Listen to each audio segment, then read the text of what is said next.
the stop. My goodness, what a save. What a save. What a glove save there. What a stop. Looked like a sure goal. You talk about an A+ save and maybe the save of the night. Welcome to the Goalie Science Podcast, the podcast where we try to bridge the gap between goaltending science and peak performance. I'm your host, Dr. Jamie Phillips, a physical therapist and goalie performance specialist. I'm joined as always by Dr. Ben Surnick and goalie coach Derek Fujian. Whether you're at home, at the rink, or in the car, grab a cup of your favorite beverage and let's drop the puck on this week's episode. Welcome to another episode of Goalie Science. Your host, Dr. J. Phillips, flying solo. We are in the official Ghost Rehab office. First time it's caught on film, so this is cool. I'm joined an in-person guest, Stefano Cantali, not Stefano. Or that also known as Mr. Heffy online. He's probably our first two-time guest. Also, I'm gonna do this. It's so fancy. I paid a lot of money for this table, so I'm glad that it works. It just makes me feel like a short king.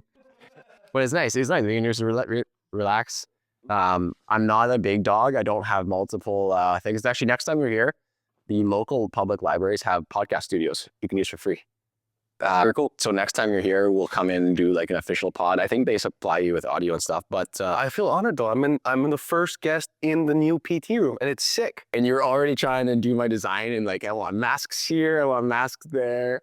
There will be an official like video where we talk about what's going on. But I like to keep it clean and minimal. Anybody who knows me, if anybody does, I have jerseys and masks everywhere. I love that stuff. As a goalie, my goalie masks are always my most iconic pieces and probably some of my favorite memories. So I kind of want to show them first off. That's it. Played forever, and you probably have so many. That's the home office, though. That's the ad office. And like we gotta keep this. Chipotle is not getting free ads. They're more than well kind of a paid ad. I mean, they sponsor the USMTD program, and they can definitely sponsor the Goalie Science podcast. But that's a good sponsor. It's a big sponsor. Stefano Heffy, what are you doing in Grand Rapids? So wife and I were moving to Minnesota. We were living in Minnesota. There's some family issues going around that we are now moving to Georgia. And on the way to Georgia, I have a newborn, so she flew. So I had to pack up the house, drive over. I have an event in Detroit, so of course I had to text you and be like, "Hey, can we hang out for a couple of days? Hey, can you crash? Can I crash at your house?" Yeah. First is you have a couch for me, and then it's like I knew you were building this, so I asked you like, "Can I come help be a handyman? Like, give me something to do for 2 days." I needed you a week before when I was putting together all the IKEA furniture. No, I hate IKEA stuff. Oh, it's so nice. But it's been a while. Like we've talked so many times, either through Zoom or through messages, and the only time we get to hang out is once or twice we see each other at the showcases. So I was like, I'm driving through. I gotta go stop in, at least grab a coffee with you. It's been a blast hanging out so far. Roulette. And you got better than a couch. You have queen size bed with 2 cats. Yes, Very fun cats. That cats are good cats. You know what? There's a lot of things they want to talk about, and the thing is I wish we had a full-time videographer, because some of the conversations we have been really good conversations, some really dumb ones with some really good ones. they're always off camera. But they're always on camera. But now that we're on camera, so if people that don't know you, people know you from usually 2 things. It's Heff, or it's your content that you're doing with AHA. Yes. And so last time we were on, we talked a lot about AHA, advising, and I think it's really important because I get so many questions with agents and advisors that I can't answer because I'm not one. I usually steer them in your direction, or if anyone else calls me, it's like we talk. Or if parents are like, when is the right time, all these things. And I know we talked about this last time, so if you want to listen, go back, listen, and watch the episode. I don't know the number off the top of my head. I'm not that good. Ben does a good job titling it. So it will say with Stefano Cantali, aka Mr. Happy, probably would have been maybe 20, 30 episodes ago. Give me bucks that I was still in my it would have been within the last year. So it would have been within the last year. But since we talked, new changes in NCAA Major Junior. Now, everyone's probably sick of it. It's my favorite topic to talk about, especially some of the USHL. But I'm curious for you as an advisor to players that are aspiring to go to college or go to Major Junior. How has the last 3 weeks been for you? Well, you got a first glimpse of it. I've been on the phone. We got here at 8 this morning? Been on the phone since we started filming. That's true. Everybody was in a panic. Every player called and, so when am I moving up? You got to get me out of here. Now they're only going to look at Major Juniors. They're not going to look at Junior A. And my first thing is I had to talk everybody off the bridge. Take a second and breathe. Yeah. I've been saying this since I was playing before I got into do advising is if you're a good hockey player, you will stand out. It's much better you stand out playing junior A than be a fourth liner in the major juniors getting 5 minutes a game, right? Like it doesn't do you any benefit confidence-wise, development-wise, or exposure-wise to be that guy. Now, so the first thing was players all talking, I had to talk them off a bridge. The next thing was I had a couple players who were getting Division I looks that unfortunately now lost those looks for good reason, because if you have a new market of players, you're going to start looking at them before you go back on the rest. And that's perfectly fine. And I'm very grateful that those players understood that and they still have plenty of time in junior hockey. So there's no worries there. The good thing is a lot of coaches are seeing through this. I still think there's a lot of hurdles that these major junior teams and NCAA as a general didn't look at properly. Like we discussed is the back and forth. Player goes into college early at 18, 19 years old. He doesn't end up getting into the roster because playing on a Division I team is very difficult. Guys are a different breed of athlete. They're a different breed of men. And he goes in, doesn't play. He turns around and goes back to juniors. And then he comes back to college. And then he goes back. And they can do this back and forth because there's no transfer rule. There's no fee to pay. There's nothing. So that's an issue. Then it's the same with now players who are playing major juniors. You get drafted at 17. You play your 18-year-old year. Usually you would play 19, 20 before signing an NHL contract. But knowing that the step between the NHL and juniors is college, it's a good place to go. They'll probably leave juniors early. So college teams are going to recruit probably a bit younger, but now junior teams are going to have to be a little more selective and careful about who they take. So that'll change the way they roster their players, because you don't want to develop a guy for 2 years and then lose him when it's his prime year, right? Knowing, like, for example, a goalie, if you play him at 17, 18, 19 is his peak year, that's usually when you're going to go for the cup and build a team around him. Yes. Now you might lose him at 19. So that's the conversation I've been having with some major junior teams is they're very picky about what they're going to do with their goalies. There's the conversation of if a player was drafted in major juniors, he had 2 years to sign an entry level. If he went to college, he had 5 years. Yeah. So now with this rule, do they have 7 years? What does it do? So that hasn't been figured out yet. That would be an NHLPA discussion. Yes, but it hasn't been released yet. So there's still so much in the air right now that it makes my job tricky because I don't want to give false information, but I also don't want to seem uneducated. So I'm looking at this every single day. And unfortunately, I don't have all the answers. I don't. There's things that are changing every day. Still talking to college coaches. They're still looking at junior A. They're still looking at Null. They're still looking at BCHL, the AJ. So the good news is I can calm players down and tell them, you're still a top prospect. You're in a great league. Just perform. Focus on your game. That brings me right at the end. What's happening now with those kind of like the BCHL, AJHL? The ones were the top tier 2. So we're just, for the sake of discussion, we're going to have major junior, tier 2, and then we're going to have tier 3, which is everything under that. What are you seeing now? Are you seeing any changes in tier 2 hockey other than obviously there's been a mass exodus from the BCHL and a few other leagues? But what for you as an advisor, like what have you seen? So a lot of it is GMs have been calling us, or I've had a couple conversations with GMs where they're asking me to talk to the player and sit them down and make them understand the situation they're in, because the player got an offer to go to major juniors and the GM's fighting to keep him, trying to make him realize you're a first liner with me, you're a fourth liner with them. I'm not going to hold you back. It's a move up. You want to go up, go up. But he doesn't want to lose his star player. And he's trying to make him understand that it's better to play than to sit. So they'll ask us like, hey, are you telling him to leave? Is that what's happening here? And in all cases, I tell them, I don't dictate anybody's decision. It's their career. But I state the facts. Do you want to play 20 minutes a game or do you want to play 5? And that's usually an easy enough conversation for them to realize I'd rather play. But a lot of GMs are getting worried that they're going to lose pieces. So they start looking for other pieces in case they lose them. And it kind of falls in a trap where they'll get caught looking, their players hear about it, and now they get worried about getting traded and they want to leave. And it's just this kind of messy loop. I've had that more in the lower end tier 2s than the higher end, because, for instance, players that are in the AJ that I have, yes, they want to move up, but they understand that they're in a great spot anyways. So they're not worried about, well, I have to move at Christmas. It's more of, is there something good that came up that's higher up that I can go? Yeah. And that's an easy conversation.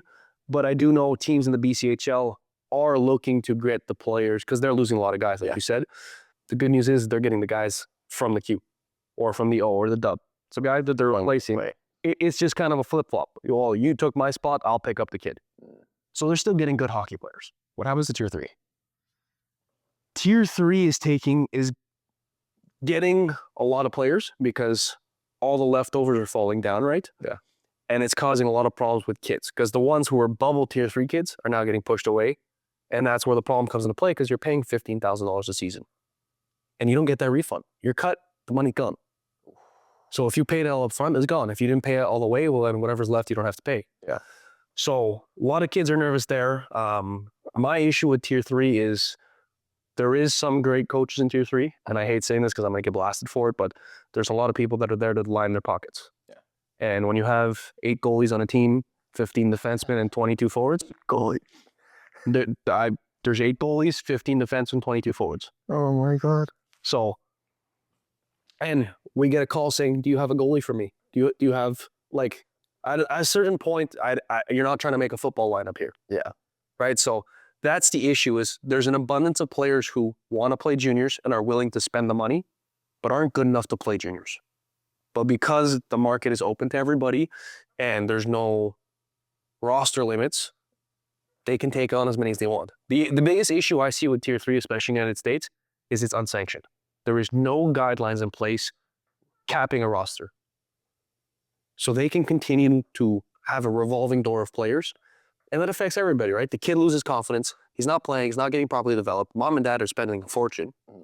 It ruins it for me. You can have a great, solid tier 3 development system to bring them up to tier 2 and then tier 1, but we don't do it that way. Yeah. Do you see the change in the NCAA major junior? Do you see net positive, net negative, or too early to tell? From personal experience, someone who got suspended by it, I hate this rule, and I'd like to say it's a negative. However, overall, I can't argue the fact that it's giving players more time to make a smart decision. At 16 years old, we're too dumb to know what we need in the future. Like, I look at myself at 16, and I was as dumb as I am now. I shouldn't say that. Slightly dumber. Like, I didn't know what was good for me. I didn't know how important the education was. I didn't know that I was going to develop later. I thought I was going to be a great goalie. So for that aspect, it's giving them a longer potential. Now, they're going to do well in terms of it's going to make NCAA that much more competitive. Yeah. Because the kids that were draft picks at 17, 18 in the Q, the O, and the W are going to go to college. They're not going to finish 19, 20 in major juniors. Sure. They're going to go to college early, make college hockey more competitive, and then go to the NHL. Where the argument where the guys who aren't good enough for pros and didn't get drafted by 20, they're junior A guys regardless. The top tier junior A guys are better than those 20-year-olds that are left in the league. Yeah. So to me, those tier 2 guys are still going to get committed before those tier 1 guys because they're usually just team guys, good room guys. You know, like if you're not drafted by 20 playing major juniors, you're usually not a stud. You were going to go to U Sports. Yeah. So they'll go to college and they'll make it competitive, but they're as good as the top end junior A guys. The BCHL guys were as good. So that won't change. I think overall college will get better. Major juniors is going to suffer because they're going to lose those higher end guys sooner rather than later. Do you think major junior will get deeper? Because one thing I've noticed is that in major junior, the top 2 lines are usually very good, but then there's a quick drop off for line 2 and 3. Not to pump the USHL's tires, but the USHL typically is a deeper where most teams can roll 4. Do you think that changes and teams are able to roll 4 or because they don't have to, they'll be able to take the best 16, 17-year-olds? Or is that going to stay status quo? It's hard to say because it depends on how the players move, right? I'm going to use, for instance, that top first, second line are usually guys that are going to get drafted, like you said. If they're smart kids, they're going to go to college. But if they're dumb, they're going to stay, right? They still need the grades to play college hockey. Yeah. So if they end up staying, then the 1-2 lines are going to stay top guys. 3-4 is going to stay 3-4. You're not going to have 4 lines of skill players because the ego comes into play. There's too many egos that won't fit through the doors. And that's where I think the issue is. Whereas the USHL, the reason that doesn't happen is because guys can't go straight to the NHL. True. Right? There's that rule where you can't jump straight to the NHL. So you have 4 deep lines because these guys know they have to develop. and there's no easy access. Yeah. So that's the difference. I think it could change if they implement a rule kind of like the USHL does, where you have to do X amount of time in juniors, or that's where you can have longer term good hockey players. Yeah, that makes sense. We talked a little bit about coaches and stuff. Question I get a lot: spring hockey. Personal opinion and then business opinion on spring hockey. For a player, if you're playing AAA, you played 70 games, please hang your skates up, go play another, depending on your age, of course, go play another sport, relax a bit, train. Mhm. A goalie who's played 15 games, play some games, right? You need to get some games under your belt for exposure, for development, for confidence, for working on the things we work on, right? So I'm a fan of it depending on which player you are. If you played 30 minutes a night for 75 games, hang up your skates. Take a breather. Go kick a ball around. Go to the gym. Go on vacation for a week, right? You're allowed to switch it up a bit. That doesn't mean you're not putting in enough work. It just means you're being smart about it. Whereas if you're a goalie, you were second string, third string, you played 15 games, go play some games. That makes sense. So we've all got these emails, right? Like, it's the end of the season, you get, hey, this coach was inviting you to their super exclusive secret prospect. I went to sell our team. Mass email. You don't know that it's been, BCC'd to 6,000 kids, and it's all going to AA, single A, house league kids. And I know myself, Ben, and Boosh, and probably yourself, are sick of answering this question of, what do you, for kids and parents, what do you do when you get that email, and how can you sift through it and figure out what is just a BS and what is an actual serious invite because that team is genuinely interested in you? So 2 notes on that. First, there's 2 teams that still email me as a player. I get the camp invites. I'm 27 years old. And I've called the coach up and said, do you know how dumb you look? Oh, well, you're on the list. And I come to find out that he has 100,000 emails he sends it out to. Oh my goodness. Which is nuts. Not going to name names. So the first thing you can do, all right, if the email is sent to your name, which most of the time it is, because now with things like MailChimp, you can have it dedicated to each person. Look at what the email says. Did they talk about where they saw you play?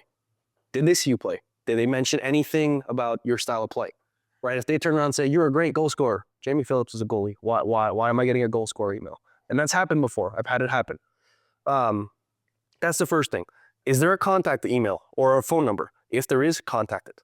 My first thing to you is, if you don't have an advisor, sifting through these, because we can spot them pretty quickly, what's a mass email, what's not, because I'll have 7 clients text me saying, hey, I got invited to this camp. No, it's a fake. All of you got it.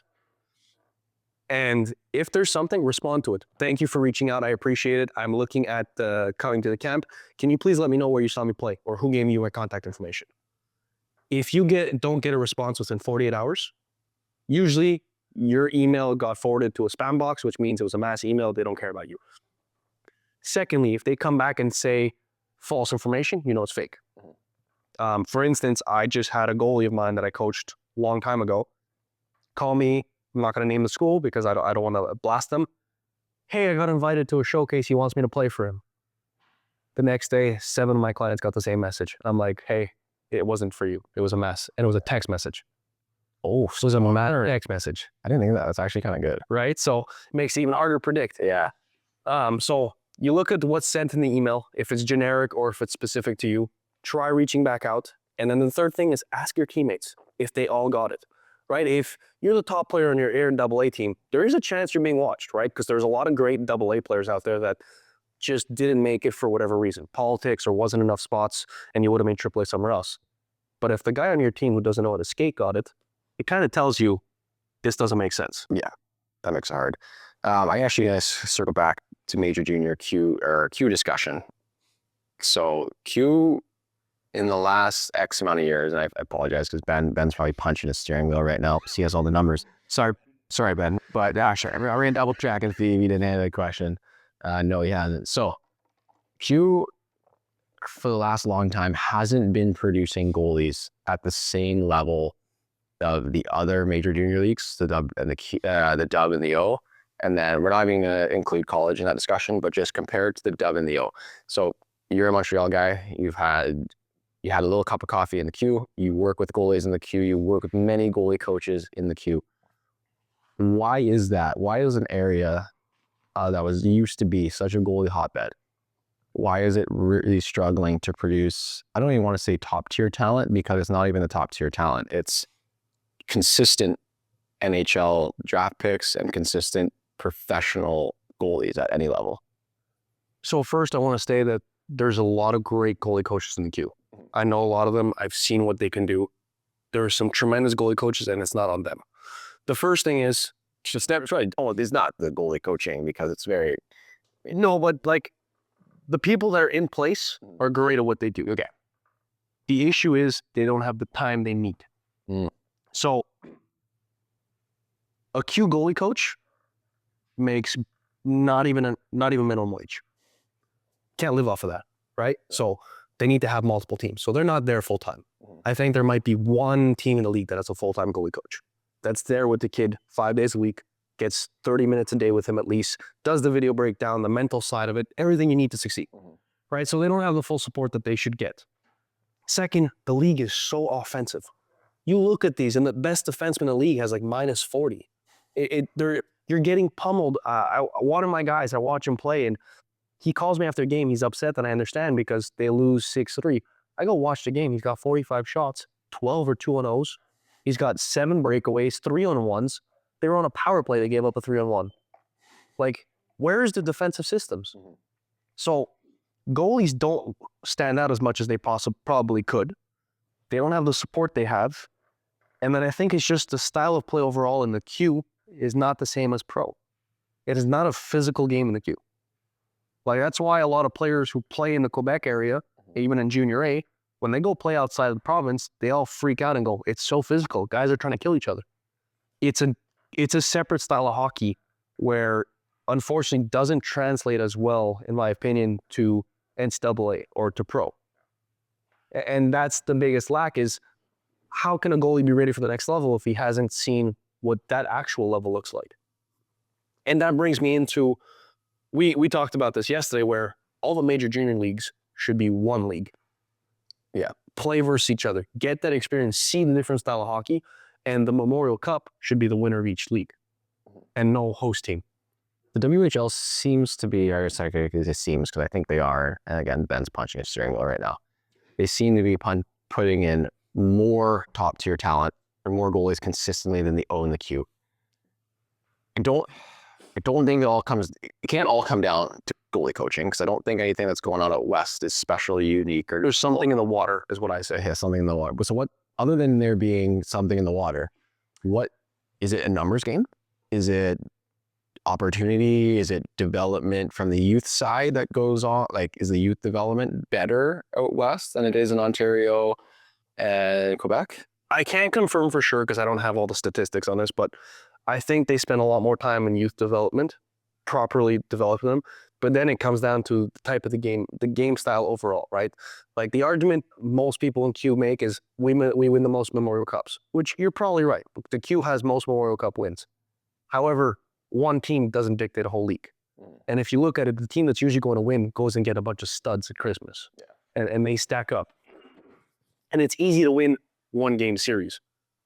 Best of sevens is a different story, right? And I think overall the WHL league play is more of a college style, pro style hockey where great skilled hockey players, they can bang bodies as good as anybody else. Systems are in place. It's good hockey. Like, you go look at one of the top prospects right now in North America. Can't say his name properly. I think it's Ravensburger.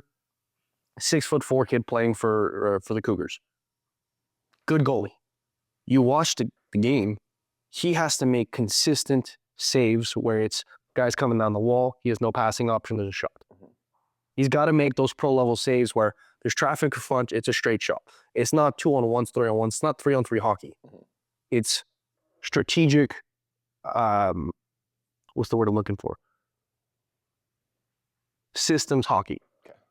So why did that not work? So if you're a goalie playing the Q and you're getting these outrageous opportunities, what's your thought on why that wouldn't I know, I guess the games are different, but as a goalie, your game is still to stop the puck, right? Regardless of the situation. And is it just that because you're not getting those, battling through traffic shots as much, or those shots off the rush, and you're getting those ones where you're basically not expected to make that save? Is that what you think hinders development, or what do you think? Because you're a goalie and you're a goalie coach too, right? Like, we see goalies that play on horrible teams that when they get on better teams are fine. And we see the opposite too. But it tends to, like, this isn't me like dogging on the Q. These are just like the numbers. I'm trying to figure out, like, what is it? Like, what's going on? So again, like we said, like, I don't know the full reasoning, right? This is based on completely our opinion. And this is also me talking to coaches, and they're like, look, we love watching WHL. Q is a different game. Yeah. And it's hard to say, because I remember as myself as a goalie, I kept checking my damn numbers. And I wish elite prospects didn't exist sometimes, because I'd finish a game and go, oh, my save percentage dropped. And in a situation like that where you're getting 2-on-1s, 3-on-1s, 3-on-1s, breakaways, you're not going to have great numbers. Yeah. Right? You might let up 6 on 30, but you stood on your head. I have a goalie right now that he got called up. I'm not going to name names. His first game in the Q, they put him, he's on the worst team. They put him against the best team. He got killed. Mm-hmm. And I watched the game. Maybe one of the 6 he let in was his fault. But you look at the numbers and you think the kid can't stop a beach ball. Yeah. So, there's also from the scouting side, where if you look as a scout, it's hard to justify drafting a kid with an 830 and a 4 GAA in the Q versus a 910 and a 2.5 in the dub. Technically equivalent leagues, but one has statistically better numbers. I think it's hard for people that don't understand the goaltending part. And that's the part that bothers me a little bit is, again, we don't know what professionals they have in place when you're looking at NHL, because you would assume the biggest league in the world, they have the best people in charge. And again, that's going on our assumption. But if somebody doesn't understand goaltending and doesn't understand how to read the numbers and how to dig deep into them, you look at the numbers and you go, this guy's got an 830. Why would we touch him? Yeah. But if you go watch it and you go, well, he's getting 60 shots a game. He's letting in 8. And then you go watch the goals and they're all 2-on-0s, 3-on-1s, and none of the straight shots are going in. Then you did your digging and you understand.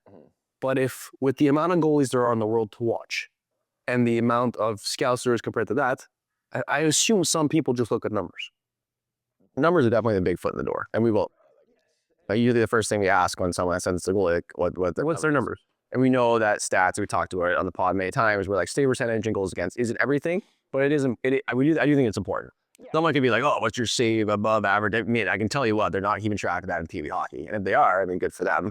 Or if there's a platform that can keep track of that, it makes our life easier. But like, we still want to know what's their GAA goals, like save percentage, and like, how's their team doing? What's the win-loss? Do you see, to that point, I have a goalie right now in Junior A. We just got him released because he had to go home with the type of situation he was in. He's 2-12-1. Terrible that, right? His GAA is right around 6. Save percent average is 899. Whew. You look at that and you go, holy crap. Go look at the game sheets. He is averaging close to 59 shots a game. So in that kind of situation, I've tried, and we had many conversations to make sure he stayed on track. And I want to watch the games one by one. And he was maybe allowing 1 goal a game that he shouldn't have. I mean, but he's averaging 59 shots a game. Yeah. That's huge numbers. And when I'm talking to teams right now to find them a new home, they all look at the numbers and go, why are you calling me about them? Go look at the game. Break down all of them, which is what I don't think coaches have time to do with how many players are reaching out to them. So I get it, and that's what my job is. But it's something that's a necessity. We need a tool to be able to say, when I send a player to a coach and you see his numbers, there should be a reason behind it. Look at the numbers, look at the games. I should be able to send that right away and not have to go on the phone and here's this, because he doesn't want to hear it. He wants his life easy. Yeah. Every coach I talk to, when in terms of recruiting or trades or anything, it's, why are you calling me? What can he do for me? Show me. Yeah, that makes sense. It's hard. I get that. The coaches don't have a ton of time. It's on their hands. So they got to do what they can do. And usually the numbers are the quickest and easiest way. Yeah. Which is when, that's your job to sell your player and show them why. When it comes to selling players, for me, I'm now taking a larger step into the women's hockey and the girls' hockey route. You've had a few female clients Yeah, so girls hockey transitioning to women's hockey. I don't know how that goes in terms of the verbiage. What does it go to girls to women's hockey? You're asking the wrong person. Okay. I'm bad with that. Okay. Anyways, from your experience and what you're working with AHA, and I know that we've talked before, and you're looking to expand and different opportunities for girls looking to make that jump to college hockey. What is that recruiting process like? And secondary question, how does it differ from men's hockey? You're going to get me in a lot of trouble with this one. A lot of trouble. Because I hate to say it, but in women's hockey, whenever I've watched, first of all, the best women play with guys. Yeah. The girl that I helped get a D1 scholarship, and when I say helped, I didn't have to do much because she had a 945 with men. That helps. And then when she went over the girls' side, she could have had 2 broken legs and still would have stopped every puck. Mm-hmm. So she got the full ride by herself. I didn't have to do much. There's 1.5 line on each team, and the rest is filters. That's the way I see it, and I hate to say that because it sounds disrespectful. I don't mean it that way. But there's those that are up here, mm-hmm. and then the rest are here. And it's either because they played with guys and then they had to transfer over because of the politics or because of locker room issues, mm-hmm. or they had private training, whatever it may be. And those girls are often already on a list. So it's just about what are they trying to study and do they want to go to the coaches that are on their list? If they don't, that's when it makes them calls, get them watching. Because there's no scouts in college, right? Girls go from AAA or high school straight to college. They don't play junior hockey. Yeah.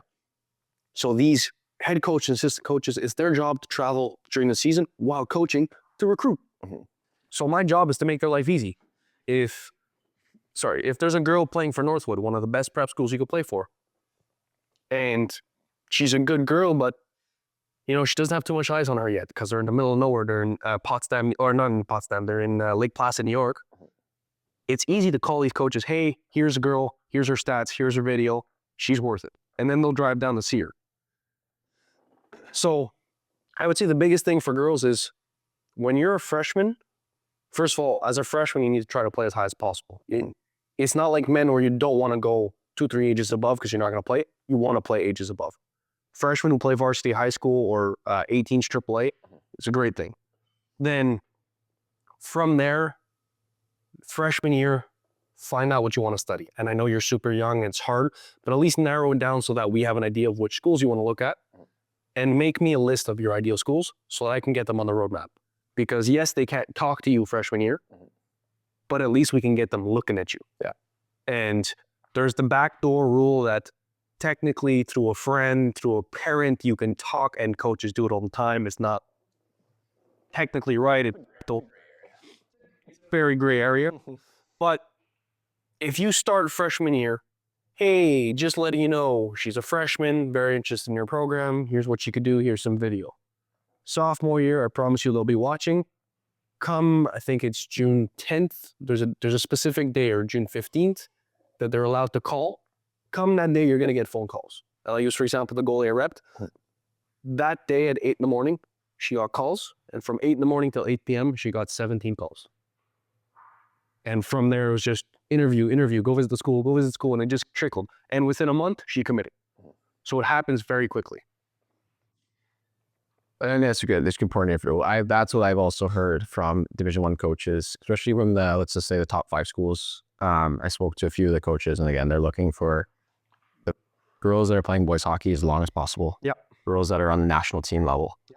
And then after that, if none of those girls are available or committed elsewhere, then they start to look down. But a lot of it is and I hope you guys get more into the girls' game, because I think having an advisor it's actually more beneficial in girls hockey than it might be when they're younger, when it might be in boys hockey, because boys have to go to junior they have to. Yeah, very, very rarely going to get a kid out of Minnesota high school or something high school except in college.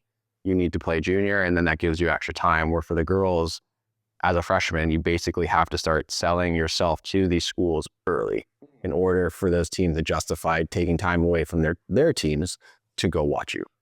So that's when having an advisor can be super helpful. But question. I have a bunch of user, and if we're done on that topic, let's see if anything else to add. I was just gonna say, I feel like Questions. it's hard on the girls' side because with guys, like I use myself, for example, I was a late bloomer. My only time that I was worth looking at was at 19 years old. And everything fell into place that season, and that's when I got my scholarship and everything. Girls, by senior year, you're done. Like, there's still so much development that hasn't happened that their time frame is so small, so it's important to be ready or to prepare as much as possible before that, before your junior year. Yeah, that makes sense. Jeez, some Instagram questions here. First one is, where did little Billy start from, and why do you just disrespect him so much? Okay, I have to say this one. First of all, I love Billy, okay? Billy is a real goalie. I started coaching back home or volunteering when I was 16, and I volunteered in my local youth association. Billy's name is actually Max. He's a goalie I coached. I coached him for 6 years. To this day, and by the way, I have permission. Everything I'm posting about Billy is real, and I have permission. I spoke to him about it. Billy was not a great goalie. Love this kid to death. One of the most fun kids I've ever coached. To this day, we still have a great relationship. He was not a great goalie. He was not meant to put on goalie skates. However, he worked his butt off every single day for his dad. His dad loved it. His dad thought he was going to be an NHL goalie, and he just wanted to make him proud. Billy is now a software engineer for a video game company. Very smart kid. And we have calls together and we'll talk about the old days. And he was like, what was going through my mind? Why did I do this to myself? But he's okay with it. I'm not roasting him. Like, these are true memories that I had coaching him. I think it was my first couple years coaching. Like, we had a blast together. So these are all real moments. Max, if you listen to this, I'm sorry, but I love you. Hey man, you gotta draw inspiration from real things. How can goalies be the glue guy or glue girl on their team? Ooh, that's a hard one. So we're portrayed as weird, right? Yeah. And for right reasons. Nobody else has the guts to stand in front of a puck and take it and smile and go, let's do it again. I think how to be the glue guy is, first, you have to be a good teammate. One thing I learned over the years is whether it was a good goal or a bad goal, whether it was my fault, somebody else's fault, my instant response, and you guys can see it in my videos, is don't worry guys, that's on me, let's move forward. No matter what. Even if they say, no, that's on me, don't worry about it. It was more in the fact of they hear you're not upset. Let's move on, let's do this together, and don't worry about it. So that kind of lets them know that you're there for the boys no matter what. And then it's just kind of getting involved with guys as much as possible. Those pre-game sewer games, super important. After practice, super important you stay on the ice and play the 3-puck, play shootouts, play a rebound game. As much as we're exhausted and those games are not fun for us because we take a beating, do it. Be there for the team. It'll help you have a better relationship and have more of an impact in the room when you do have to be that glue guy or fix a problem or lead the team, but it'll also make you enjoy it and have more memories. Like, that's the only thing I regret, is I didn't do enough of that. I should have done so much more, in my opinion. Is there anything, and then like that, and then I'm gonna add in off the ice stuff, is like, do things with your teammates. I mean, minor hockey is different. It's difficult because everyone comes from different directions. Yeah. We take granted that junior hockey and stuff, you live together, but try to do as much stuff. Like when you're on the road, do things with as many of your teammates as possible. Try not to have the little cliques. Even if you are a weird, socially awkward kid, like try to go and get outside your comfort zone.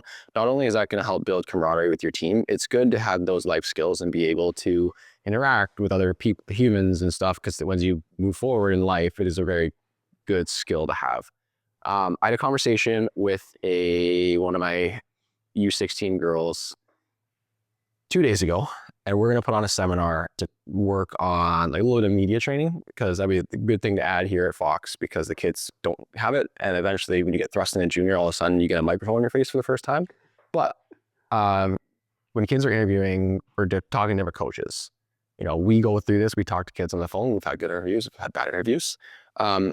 What are the 3 main things or 3 pieces of advice that you can give a kid, whether they are recruiting, let's just say it's a recruiting call, a coach reaches out and they're asking all the questions. What are the 3 things that you as an advisor would advise your athlete on when going through those calls? First is be yourself. Don't be embarrassed about anything. If you are a weird and awkward kid, coach, I'm a weird and awkward kid. If you're a video game nerd, I'm a video game nerd, right? Don't try to be someone you're not, because first, they're going to see through that. They have plenty of experience doing this. Second, if they don't and they bring you into the team, somebody else is going to let them know. I spoke to a college coach where the player passes every test. The last test is he puts him in the locker room, and the captain decides if they recruit him or not. If the captain says he's not a good fit for the team, he's not going to do well here with us, the boys, they will not recruit him. Interesting. Because he's got to be a team guy. They understood that he's got to be part of the team. The second thing is, and I would say it's going part of that is don't lie, right? Don't make up stories. If he says, well, I watched your last 3 games, you were benched. Don't blame it on the coach. Don't blame it on your teammates. Coach, I wasn't playing well. I had bad weeks. It happens. I apologize. Like, it's part of being yourself, but do not lie to these guys. The hockey world is so small that everything is known. And if you don't think they'll know each other because you're in Alaska and this coach is in New Jersey, believe me, he's going to know. And then I say the third thing is professionalism, right? They don't want to hear kids swearing every second word. They don't want to hear the slangs of, I don't even know what kids say nowadays. There is Riz or Scoobity Toilet. They don't know that stuff. Talk like an adult, right? You can use hockey terms, bar down, slang in the biscuit, whatever. Oh, I just... Hey, no free ads. Yeah, sorry about that. Cut that out. Ben, cut it out. I'm the editor. I do all today. Jamie. Just speak professionally, right? There is a line across. You're with your friends. Riz it up. Get weird said. I don't know if that's how you use that. I don't know. You shouldn't be rizzing your friends, but just the way you communicate, it tells them what they need to know about you. If you care enough to try, if you care enough to be polite, if you're coachable, if you're respectful, which is things that matter. No, I think that's really good. Your friends. First of your friends. A couple more questions. So this one is for both of us, and this is from a mutual client that we have. Shout out Ian and Carlone. Carlo! A best and worst experience from Mercyhurst. Oh, I'm already blocked on social media, so I can answer this one. Mercyhurst blocked on social media? The day I graduated. Really? Oh, yeah, they don't like me. Okay, now I'm intrigued because he asked me my tack too. So you give whatever you go with, I'll go with mine. I'll counter it. Do they have to be hockey related though? I don't think so. It just said best and worst experience at that school. Okay, best would say the academic part and social part. I was lucky enough to meet some people that are brothers to me today. I don't get to see them often because we're spread all over, but they were groomsmen at my wedding. At the drop of a dime, I could make a phone call, they'll fly here. I met my wife, which gave me everything I have today. My professors were great. We were 7 in a class. I had their phone number. I could text them, like unbelievable people. So for that experience school-wise was a great opportunity for me. I love that. And then I guess I'll go with I'll go with my low then. Honestly, it was just the snow. Houghton, Michigan it's at the Upper Peninsula, like right almost at the very tip. And if you don't know where it is, just Google Houghton, Michigan on the map. I showed Heffy yesterday and he couldn't believe it. It is one of, if not the snowiest place in America, like more snow than a lot of the Alaskas and a lot of places in the North Pole, like literally North Pole. Depending on the season, we got around like 300 to 400 inches of snow. I remember there was one time, I had my breaking point. I think it would have been junior or senior year, where I shoveled my driveway 5 times. Like when I woke up, I shoveled it. When I got back from class, I shoveled it. Before I left to the game, I shoveled it. When I got back from the game, I shoveled it because I couldn't get into my driveway. You shoveled it before a game? Oh yeah. Get out, man. I couldn't leave my house. I would have Ubered. There's no Uber there. Oh my God. I would have walked. So it was that amount of snow. And when I was there for my doctorate, one winter was mild, but one of them was bad. Unfortunately, Carmen Scarfone, an Italian boy, St. Marie, physio, he was one of my roommates. He has a snowblower, so that saved the day. But we actually have some pictures where it's like 10, 12 feet high on our snow, like we're outside of our driveway. It was brutal. Dumb question. Why didn't you invest in a snowblower freshman year? But yeah, I was poor, man. This isn't the NLI days of today. I was so afraid that teak snowblower, we didn't all live together. Sophomore year, we were only allowed to live on campus for freshman year. And then sophomore year, we had to move out. But I was more like, dude, I was so worried that I was going to go to the bar and someone was going to buy me a beer. And it turns out it's going to be some undercover NCAA guy being like, violation, you're gone. Like now kids are getting offered millions of dollars to play. And I was stressed about that. Okay, so Los. Should I say this? It's up to you, man. It's up to you. I mean, are we a gossip pod? I don't know. You tell me. Whatever you feel like is the most podcast worthy thing, and then keep it. Yeah, I'll let you. You're a big man. But I'll let you. This one's hard because the lowest point was my knee injury, the way it was handled. I'm shooting myself in the foot here. When I broke my knee, first day after Christmas break, first practice back, I knew it was broken. On the ice, I was called a whole bunch of words, put him back in place to try to get up, and it collapsed. Went to the hospital. First thing I was told was, we need you to understand that we could not have predicted this. And, we took the best care of you because I had been complaining about my knee since freshman year. Like, there's pain ever since those run tests. I can't help it. It doesn't get better. And it was always suck it up, suck it up, suck it up. The typical old hockey mindset. It broke. Doctor looks at me and goes, look, you've had some really bad damage. You need screws. You need this. You need that. I was like, all right. And he goes, you probably can't play ever again. And I lost it. All I kept hearing from the AT was, we took best care of you. We can't do anything. Try and protect yourself. And then got back to campus. 9 days later, we were kicked off because of COVID. Within those 9 days, I was bedridden. Could not get up. If I had to go to the bathroom, I was tied to a tube. COVID hits. I call a doctor. He goes, well, you got to go home. So you'll get up. It's not going to be fun. You're not supposed to. I was supposed to be bedridden for a lot longer. Go to my rink, pack my bag. I'm on crutches. I'm in a knee brace. First time standing up. My mom, who is a godsend, took a 16-hour bus to Mercyhurst to come take care of me with my wife. Or that time she was my girlfriend, but they were both taking great care of me. And I was not the best kid either. We're at the rink packing my bag. Again, I'm on crutches. My knee's bigger than my head. Can't stand. A so-called individual of the team walks right by us, sees me packing the bag, sees me carrying a goalie bag, pads, and sticks in my arm, does not offer to help, does not open the door for us, does not check in on me once, post-surgery. Walk out to the car, we pack the car. I'm in my dad's bed of the pickup truck for the 9-hour drive back home, strapped down with ropes. Passing through customs was hilarious. 2 weeks later, we have our exit interviews. Did not ask once about my knee surgery or any about my recovery or anything. Turned around and said, look, we don't offer scholarships for graduate students because I graduated as a junior. And with your knee injury, doctor said you can't play, so you have no use to us. But the first thing was, we don't offer graduate students degree here. The very next day, which I knew behind the scenes because I was friends with him, they got a grad transfer. And he had messaged me before saying, hey, like, who's leaving?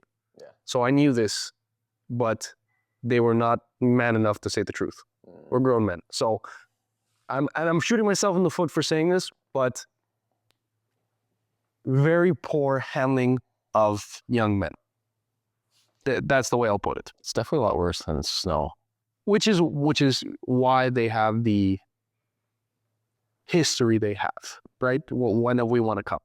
Yeah, fair enough. I'll go to a little bit right now. So all the things that you said about good stuff, people, school, classmates, friends, absolutely. Best experience. It's so hard, like, to nail down one thing. I usually go to, like, when we won the McNaughton Cup and then fans stormed the ice, because I've never seen anyone storm the ice before, to be a part of that. That was really cool. But I think just, even though the snow, like, sucked and it was the worst, and it's snowing right now and I hate snow, but there are very few places on planet Earth that you feel more at home than being up there in Houghton. And I feel like that's one of those places where, like, anytime I go back, like, it feels, it's good to be back. And I miss that, and I miss the environment and the nice people up there. It was the people that made it, the same ones that came out every day to cheer us on, same ones that, you're going to classroom with. And like everyone in the community, they lived and died for Michigan Tech hockey. And so that I miss and I don't take for granted. Is it one of those cities where everybody knows each other? Like, Oh, it's town. It's not even a city. It's a small town. but so like everybody's friendly. It's like your neighbors with everybody. Everyone knows everybody. Yeah. And so like it was a really, really good time. So I have 2 more things before we're done. The next is, as you were moving away from Minnesota, we have a question here. Favorite memory from Minnesota? Oh, I don't have one. I have a few. I've been lucky enough to meet some incredible people there. First, the goalies I coached. Very grateful for my time on the ice with them. I'm a coach who gets attached, so I'm like tearing up a little bit here because I grew some great relationship with kids I coached. So Devenir, thank you guys for allowing me to join you guys. All the goalies I coached with, you guys are amazing, and I hope you guys continue to work hard. And then there's certain people like John Schiavo. When I got to Minnesota, I was very down on myself, and to be honest with you, I never wanted to put on skates again. And he gave me a reason to love the game again. I have to thank him. I didn't get to say bye to him, which makes it even worse. He reminded me why I love this game, why I want to give back, why I want to do what I do. So I will forever be grateful for him. Perfect. And we end the podcast with parting shots. So I always say it's the parting shot, or like hockey shot, double entendre. Parting shot can be anything you want, things you want to leave the viewers with. If you need a second to get your thoughts, I can give mine. It can be a shout out. It can be something that's just in your mind. Doesn't really matter. It's just, what do you want to leave the listeners and the viewers with at the end of this episode? My parting shot, I am going to shamelessly plug it. I usually shamelessly plug something, but Ghost Rehab and Performance is up and running. We're recording this on Thursday the 12th. Everything should be good by Monday. I don't know what that would be, but Ghost Rehab is ready. So when you're listening to this, if you go to ghostrehab.com, you can book an initial consultation.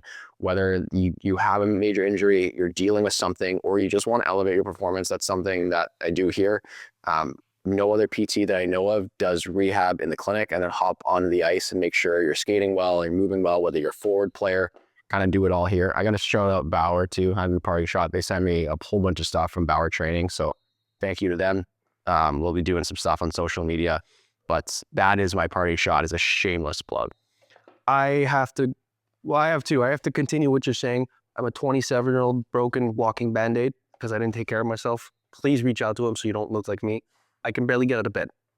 He will. That is true, actually. You are not a good sleeper, but And you saw it this morning. He's the reason that you will be able to play a very long time. So please reach out to him. My other one is going to be based on a piece of content you posted.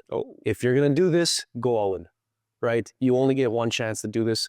Please just give it your all. In 40 years, you're going to look back and you don't want to regret not putting in the work to chase your dream or chase whatever goal you had. But the most important thing about doing that is you need to enjoy it every single second. Because at a certain point, you become a grown man and you help others rather than do it for yourself. Now, when that day comes, sometimes it's in your control, sometimes it's not. You don't want to regret it. Just enjoy every second you get on that ice because you won't get it back. Stefano, thank you for joining us on the pod for time number 2. This episode is sponsored by AH. See if they'll sponsor. We'll talk to Reddit before it. Otherwise, I'll put something in the very beginning. But if anyone is looking for advising or career advice, basically advising, career advice, anything like that, check out Stefano. What's AHA? What's the website? Advancement Hockey Advising. We'll put that in the show notes below. Click it. They got cool stuff. Actually, one of the things I really like is your ability to do it. That is pretty cool. So check that out. And then if you have questions, reach out to him. He's really good at what he does. Thank you for listening, watching, like, comment, subscribe, all that stuff. And we'll see everyone next week. Thanks for having me.